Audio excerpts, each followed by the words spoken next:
Welcome to our podcast, Psychiatric Services from Pages to Practice, where we highlight new research or columns published this month in the journal Psychiatric Services.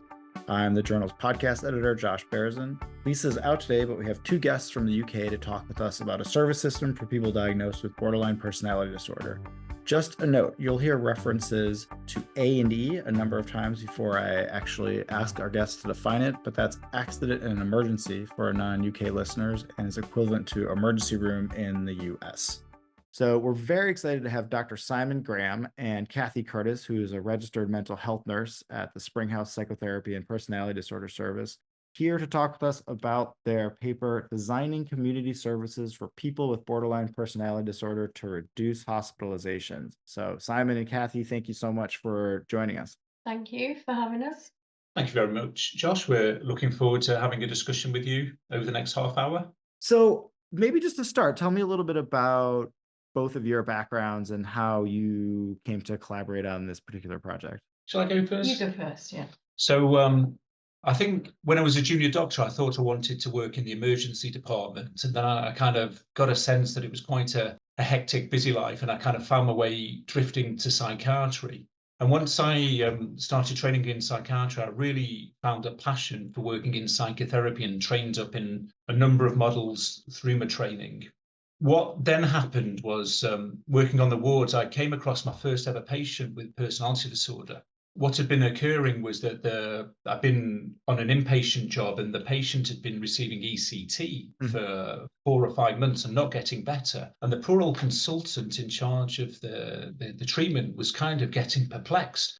And I remember the senior junior doctor next to me nudged me and said, he's got the wrong diagnosis, and said, it's borderline personality disorder. I'd never heard of that before. So I became really kind of interested in this new diagnosis, but also the impact it was having on the system. A person in hospital for kind of almost a year. The doctor was trying all sorts of heroic treatments. And so I started my journey into understanding what borderline personality disorder was at that point. As I got further along in my training, I specialized in getting training in personality disorder. And then when I became a consultant, the opportunity to create the service here kind of evolved. So I worked for 20 years in a high secure mental hospital on personality disorder wards. And we did see, it was a male hospital, so we did see some borderline personality disorder patients in there, but I think that's obviously historically and currently is still a diagnosis more afforded to females. But the treatment was kind of, it was in that setting, it was counter-therapeutic, really. And therapy was really severely inhibited by the secure environment and the restrictions around patients. So after 20 years, I saw an opportunity for a change, which was when a position came up here in Springhouse, which was working with personality disorder, specifically borderline personality disorder. So it still fulfilled my interest in personality disorder rather than mental illness, but from an absolutely opposite kind of perspective and approach. Opposite, though, it sounds like both of you were motivated by seeing things go poorly. Yeah. That we're looking at something, you're like, this could be a lot better, and we could be providing a lot better treatment and services for this population. Yeah. As you're talking, I realize even the word consultant, it might be helpful just to take a step back and tell me and our audience a little bit about any background that you think we might need to know about mental health services in the UK in order to kind of understand what you all put in place. Yeah, no, that's a good thing, Josh. The most important thing about healthcare in the UK is predominantly within the National Health Service.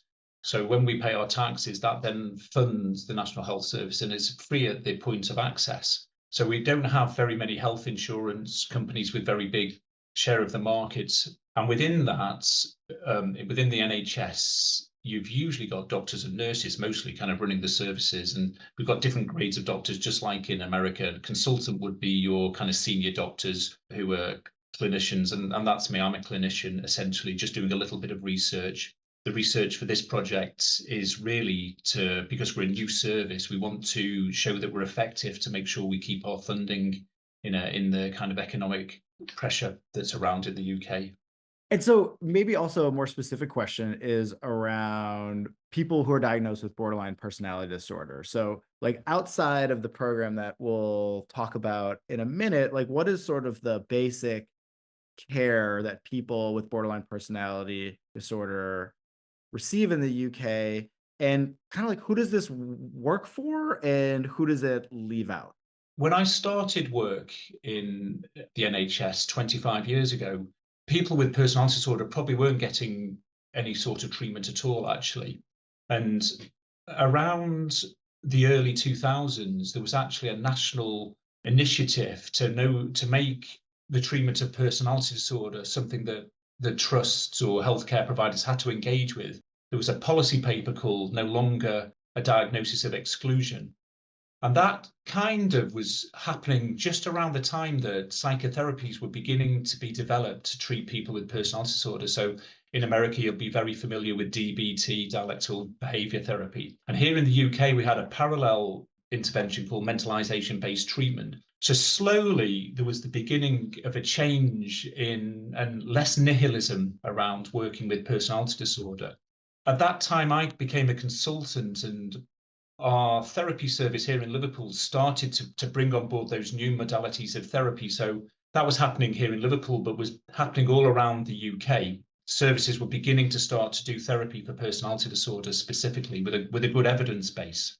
A little bit later came a kind of a further evolution with something called structured clinical management. And I'm not sure whether that's a term that people in America are familiar with, but the randomized control trials from DBT and M.B.Ch.B had a control arm of kind of best clinical practice.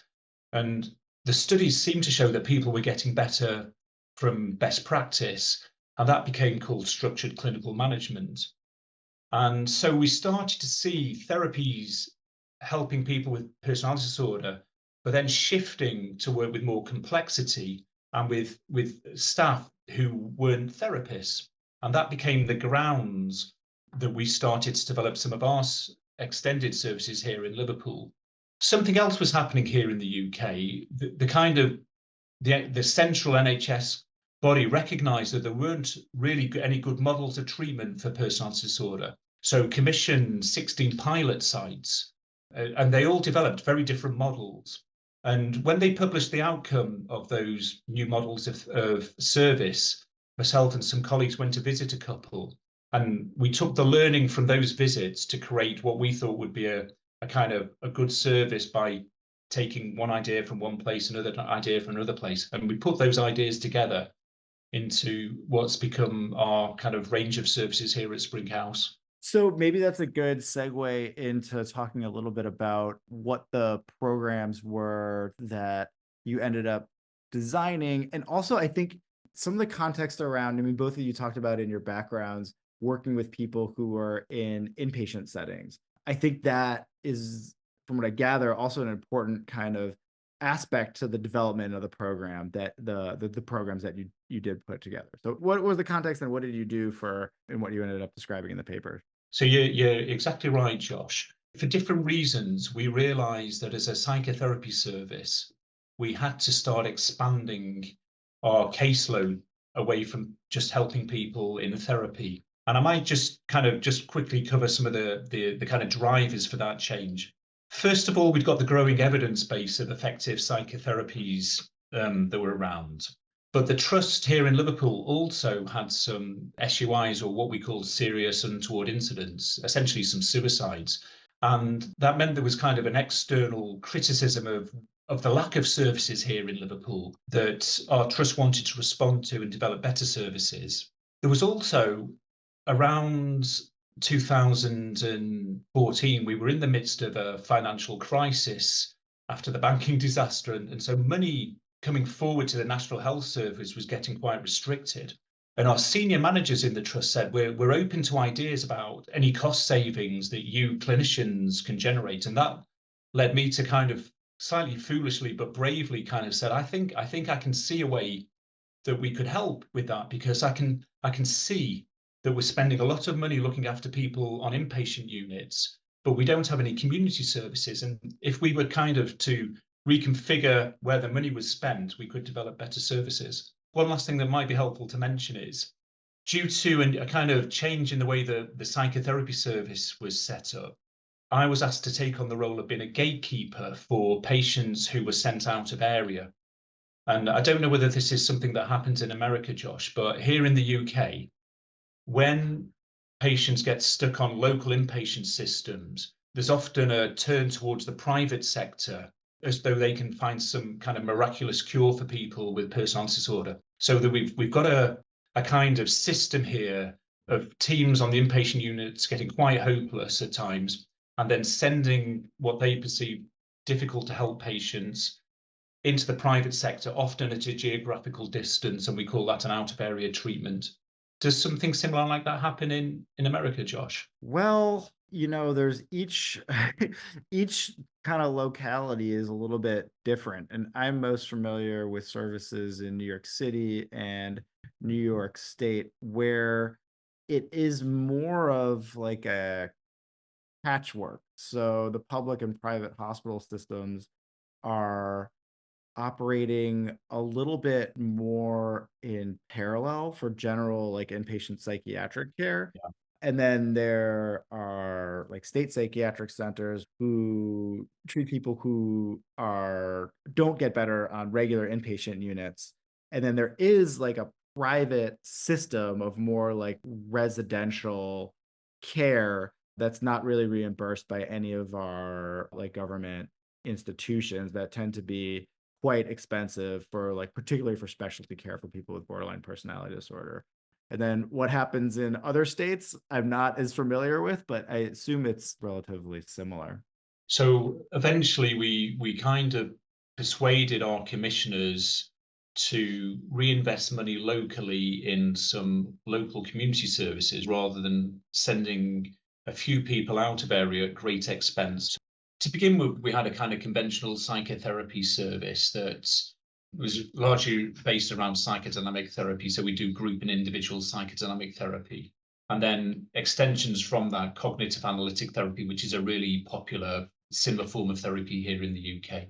But we also had a family therapist, but we weren't touching people who wouldn't engage in therapy. So after visiting Leeds, we started to develop a case management service. And that was just a couple of nurses, actually, who would work alongside us, taking on a caseload of 10 patients each. And the primary focus was to reduce admissions. So we had 6 people who'd been sent away all over England and locked away for many years, and no one was reviewing them. And we somewhat heroically, we thought, well, we'll give a go at looking after them. So we brought them back, found them places to live in supported accommodation, and then they became the people who were under case management. And Kathy and her colleagues had psychological skills that they would use. We'd probably start off with a bit of a psychological formulation to try and understand their behaviours. But it was really a process of slow stabilization back to living in the community away from being in a hospital setting. So we work with people on a 2-year pathway under case management. So we might take the place of somebody who otherwise would have been managed in the community by a community psychiatric nurse who may have 20, 30 patients on their caseload, who wouldn't have the time to use kind of, I guess, enhanced therapeutic skills, working with families, working with accommodation providers, spending that time to kind of manage the system around the individuals. So our caseload is reduced. So we cap it usually at around 10, which means that we've got more time to work with the patients with the most complex need. The 2-year pathway, the first year is usually stabilization, like Simon says, and then we try to steer them to something more therapeutic if that's within their capabilities. Part of our role is also as a kind of a conduit to getting them involved with the day service and the safe service that we mentioned earlier, which doesn't always happen, but after the 2-year period, if we've managed to do that, the attachment is moved away from the case manager. And we think about attachment quite a lot when we work with our patient group. And that attachment is passed on to the day and the safe service, which is moving now towards a therapeutic community. So The folks that you're working with, they are like, they're not engaging in traditional psychotherapy, right? And when you first meet with them, they're not going to like a 4 times a week DBT group. They're not going to like somebody who's providing mentalization based therapy. Yeah, they wouldn't have the skills to do that because with the patients that we take under case management have the most complex needs and usually the most bed days in hospital or attendances at A&E. So all of those features, which would mean that they're very pre-contemplative when it comes to therapy. So this is like, so what's so interesting to me about the project and the paper is that it's really filling this huge gap, right? Like I think that we often, at least in the States, and I think in the UK too, is our answer to how can we provide better treatment is, well, go to DBT. Like get somebody into DBT treatment or whatever, pick a different evidence-based modality because DBT, as you mentioned, is not the only one. And then the person is like, I don't want to do that. I'm not going to go to that. And then we have nothing sort of like in between. And this seems like really filling that gap and is like, there is something else we can do. We can provide clinically informed case management as like an initial step to provide some stabilization and hopefully hook up into services. Does that resonate with you? That's spot on, Josh. That's Yeah. exactly what we're doing. So, and besides that, you've also alluded to day services as well, and the crisis service as well. So maybe you could flesh that out just a little bit for us as well. We got going with just a few nurses in our case management team, but a little bit later, a little bit more funding came along from the trust, and we'd always had the ambition of setting up a day service.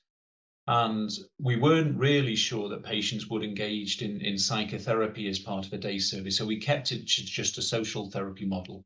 And it would be about 3 groups a day, 7 days a week, into the evening and over the weekend that we would put on things. There would be recreational groups like walking and sports groups, but there'd be psychological education groups. There'd be activity groups like sewing and knitting.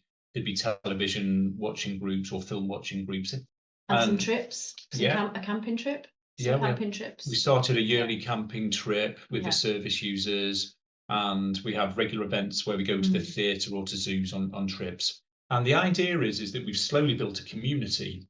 So rather than patients attaching to the wards or to A&E, they attach to our day service after they've attached to the case managers. And we run the social therapy service on the principles of a therapeutic community. Now, in the UK, therapeutic communities have had a long tradition since World War II, when they were a way of getting soldiers back to fight in the war effort, a way of kind of getting agency and people back into the war effort. There's been a long history of having therapeutic communities in the UK, but in the economic crisis, all our national therapeutic communities got closed down, and it's been left to local regions to set up kind of smaller versions. So we were very happy to have an opportunity to recreate a social therapeutic community, which is what we did. Anything you want to bring in about our social therapy, Kath? Because you've been involved in that, haven't you? Yeah, the social therapy was very well used by service users. I think there was a tendency with some service users to use only the kind of social groups, the fun groups, and less inclined to engage in the psychological groups. But they were both very well attended. It's also a small staff pool as well. So the same pool of staff that run the groups, they also run the safe service and the crisis lines. So if people ring in crisis or for support, they're familiar with the staff, because if they're attending the day service, it's the same staff in both teams. With regard to our crisis service, it's the same staff as Kathy's mentioned, but we kind of wanted to have our own bespoke crisis service, smaller group of staff who the service users get to know really, really well, rather than going to A&E and seeing a different practitioner repeatedly. People who've got skills in validating crisis rather than patients feeling rejected and passed and sent on their way. They offer face-to-face reviews, crisis, telephone calls, tech support, but they're also trained to deliver brief psychological interventions so that we can quickly respond to crises that are popping up. No waiting lists, no assessment for therapy. We do a brief crisis therapy intervention, and that's based on some models of therapy here in the UK, one called psychodynamic interpersonal therapy, and we combine that with a formulation that's based on cognitive analytic therapy, all delivered within 5 sessions. And then subsequently, the staff have been trained in EMDR and narrative exposure therapy, so we can add in trauma-based therapies as brief interventions for people in crisis. Another thing that I really love about this is that all of these interactions are therapeutic. Yeah. There isn't a connection with the program that isn't geared towards something that is like a clinical intervention or a therapeutic intervention. Like I bet the movie group has a lot of like therapeutic like value to it. And the crisis interaction is not just like solving the crisis, but the interaction with the person on the crisis line is in fact itself an opportunity for like a different mode of interaction, a different mode of attachment, a different way of connecting and then having to get off the line with somebody. So I would imagine that is a real benefit of having everything geared towards the same people, the same population. Well, we also have an acceptable behaviour policy. So people who use the service have to engage in a program of readiness. So we don't just bring people in who are raw and who might not know how they expected to behave and what, or understand the impact of their behaviours on others. There's a readiness program. And if they complete the readiness program, then they're aware of the acceptable behaviour policy and they're kind of integrated into the service. So like you say, the movie group is about socializing people and creating a safe space because it's understood and respected that the building and the groups are safe, calm places to be, which is kind of the opposite to the psychiatric ward that they might have been used to. Yeah, and you've also created like a frame that again is not just about like we have to make sure you're safe here, which is like an obvious benefit to having a frame, but the frame itself saying like this is what behavior is like expected in the program, like that in itself is another kind of therapeutic intervention. So you can't get away from a therapeutic intervention in this. No, that's right, Josh. Observing the system as a clinician over many years, what I see is lots of people having assessments but no intervention. And as a therapist, I see the value of an intervention. And we want every kind of contact to kind of have some sort of interventional aspect to it. So just picking up on what Kathy was saying. So if people start to act in a kind of non-social way and start to get into conflict with each other, what happens is we notice that and we call a special community meeting where all the service users are invited and all the staff members. So we can have, 20 people in a meeting and we discuss the incidents and reflect upon it. And we take learning from it and we put responsibility for people to change in it. So we kind of police it together. So that's maybe a good segue to some of the results, because the paper is presenting some outcomes from an evaluation. So maybe you could just give like what are a couple top line findings that you would want people to take away from the evaluation? I think our kind of take home messages would be that people with personality disorder don't need to be hospitalized for long periods of time and certainly don't need to be sent out of area across the country. The reasons for that is, we've not mentioned it, but from our perspective, we can see a lot of iatrogenic harm occurring through those experiences. By providing a local community service, we can reduce those hospitalizations. So you can end up with kind of like a win-win. There's a clinical win in that service users have been helped to be stabilized and integrated back into society. There's also a huge financial win. And that's really, really important in the healthcare setting where resources can be quite limited. So our paper had a kind of partial cost analysis that was showing that it was much cheaper to set up our local service than continue with the current system or the old system where people were having lots of inpatient admissions and sent out of areas. So we were kind of showing kind of some good cost benefits, really. There was a little bit of clinical shunt. Obviously, people who were in hospital in kind of continually, when they came out into the community, they were using A&E a little bit. So we did see some small increases in A&E. And sorry, A&E is... Thank you. Thanks, Josh. I think you might call it the emergency room. Got it. Or the emergency We do. Yeah. We call it accident and emergency. Sometimes, yeah. Although I think we are becoming more American in our terminology. As you might expect, there's a little bit of increased contact of other services because our own crisis service closes down in the evening. And so overnight, our service users or patients will use other kind of community services. And just to give people a sense, what are some of the numbers that you present in the paper in terms of some either the cost benefit or the reduction or increase in service? Yeah, no, thanks, Josh. So after 12 months of case management, the reduction in use of hospital was around 49%, kind of like 50%. After 3 years, that was down to 75% reduction, so quite significant.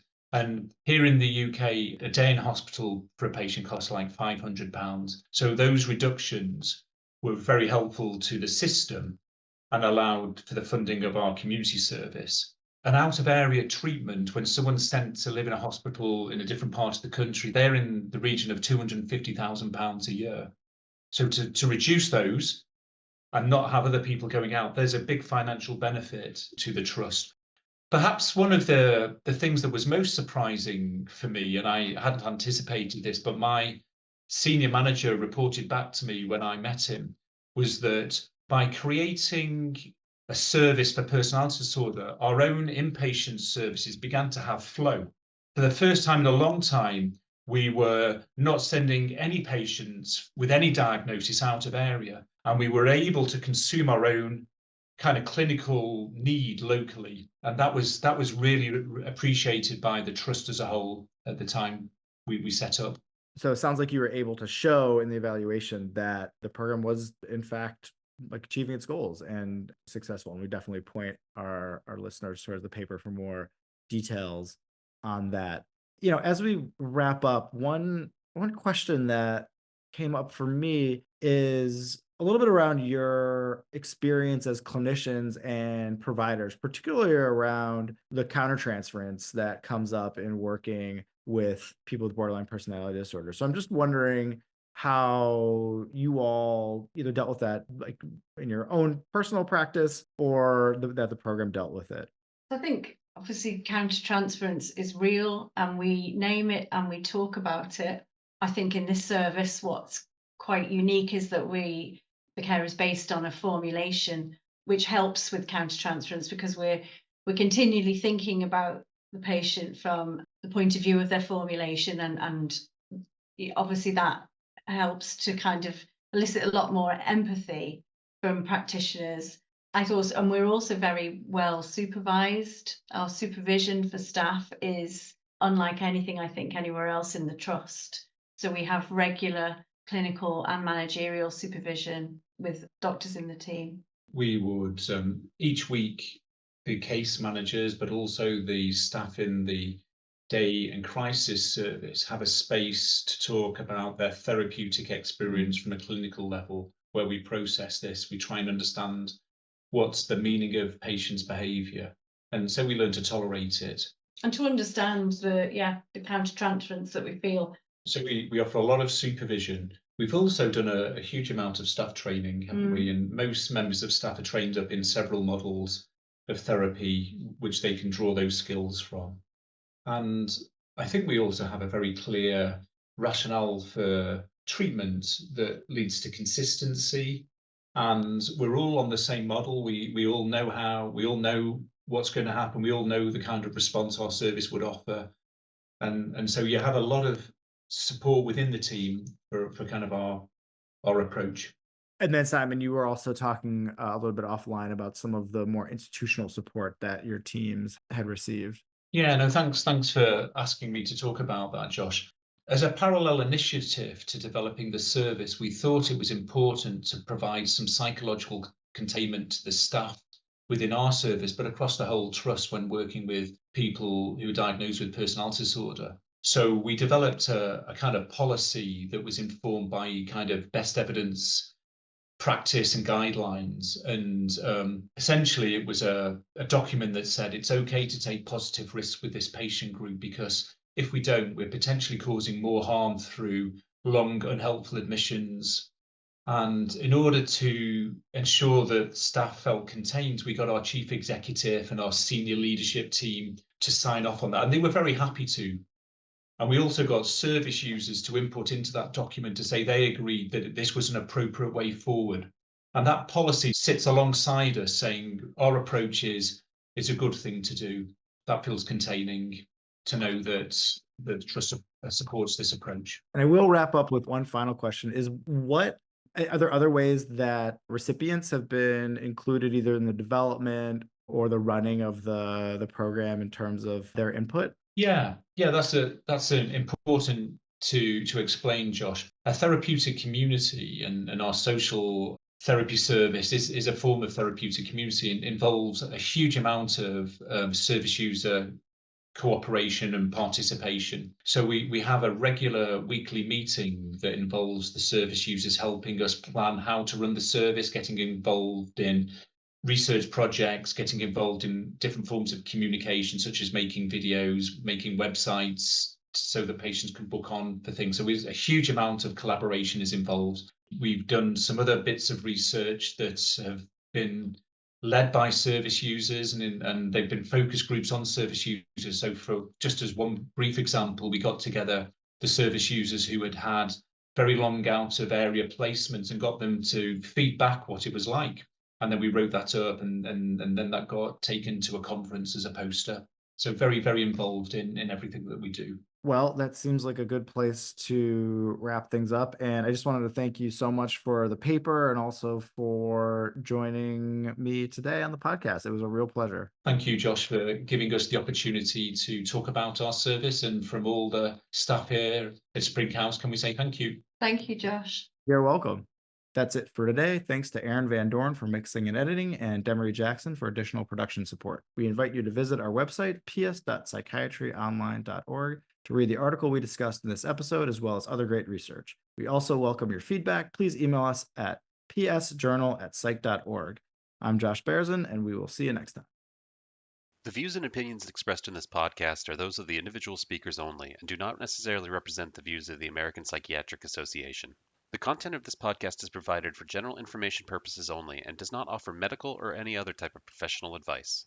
If you're having a medical emergency, please contact your local emergency response number.